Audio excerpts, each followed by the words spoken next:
Success the school के जिम्मेदारान की जानिब से लड़कियों की मेयारी तालीम और दीनी माहौल में तरबियत के लिए टोली चौकी और पुरानी हवेली ब्रांच में लड़कियों के लिए एक्सक्लूसिव स्कूल का क़याम अमल में लाया गया है। तो जल्दी करें, सही वक्त पर दुरुस्त फैसला लें और अपनी शहजादियों की तालीम के लिए सक्सेस द स्कूल का इंतखाब करें।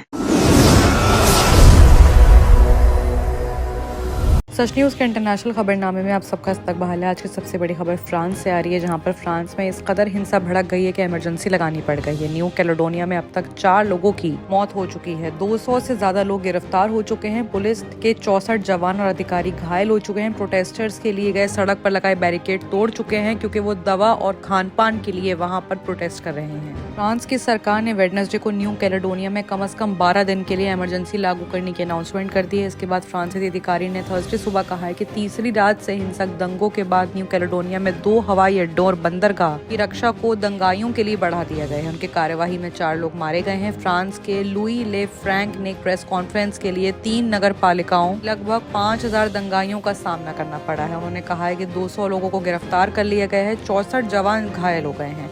इससे पहले फ्रांस सरकार के प्रवक्ता फ्रिस्का थोरोट ने वेडनेसडे को दोपहर के पेरिस मंत्रिमंडल में बैठक के बाद इमरजेंसी लागू करने का फैसला लिया था। फ्रांसीसी मीडिया में आई खबरों के मुताबिक जहां पे 200 लोग गिरफ्तार हुए, वहां पर 300 से ज्यादा लोग घायल हो चुके हैं। न्यू कैलेडोनिया में वोटिंग्स की खबर मिलते ही मंडे को प्रोटेस्ट शुरू हो गए थे। न्यू कैलेडोनिया में इंडिपेंडेंस चाहने वाले यहाँ के लोग कनकोर फ्रांस का हिस्सा बन रहे लोगों में दशकों का तनाव कर रहे हैं।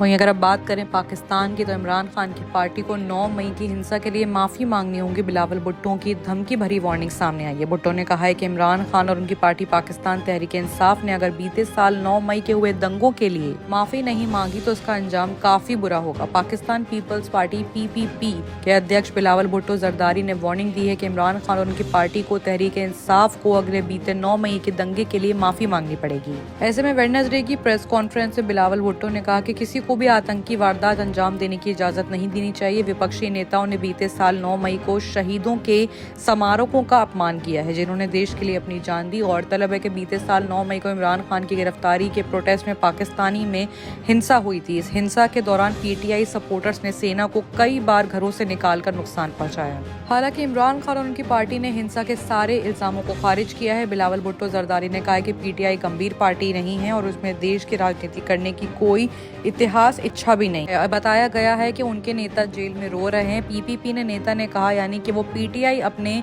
आपसी संबंध निजी हित के लिए ये सब करना चाह रहे हैं। मैं उनके गैर इलीगल रवैये की आलोचना करता हूँ। एक तरफ वो दावा करते हैं कि वो पाकिस्तान के लिए लड़ाई लड़ रहे हैं, वहीं दूसरी तरफ वो सैन्य प्रतिष्ठा की बातचीत भी कर रहे हैं।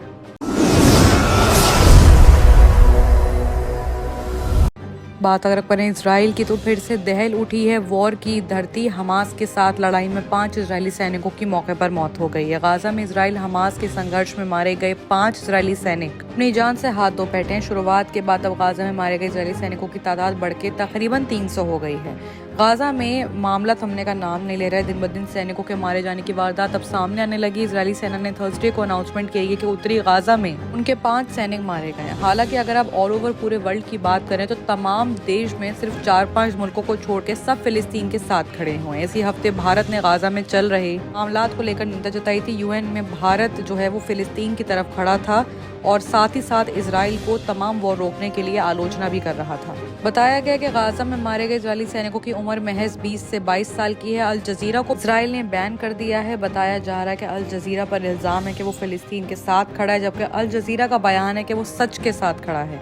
ऐसे में अगर अब बात अमेरिका की करें तो जो बाइडेन ने भी अपने हाथ और पैर पीछे कर लिए हैं। जो बाइडेन ने कबूल लिया है कि अमेरिका की तरफ से इजराइल के बमों में गाजा में निर्दोष फिलिस्तीनी मारे गए हैं। इसी बीच इजराइल में और अमेरिका को लेके भी काफी तकरार देखी गई है। जहां पर पहले इजराइल और अमेरिका साथ खड़ा था, आज अमेरिका ने अपने हाथ और पैर पूरी तरह से पीछे कर लिए हैं। वो इस मामलात को अब UN पर छोड़ चुका है। अब देखना यह है कि गाजा को कितने लोग और कितने देश और सपोर्ट करते हैं। बाकी की तमाम खबरों के लिए देखते रहिए सच न्यूज़।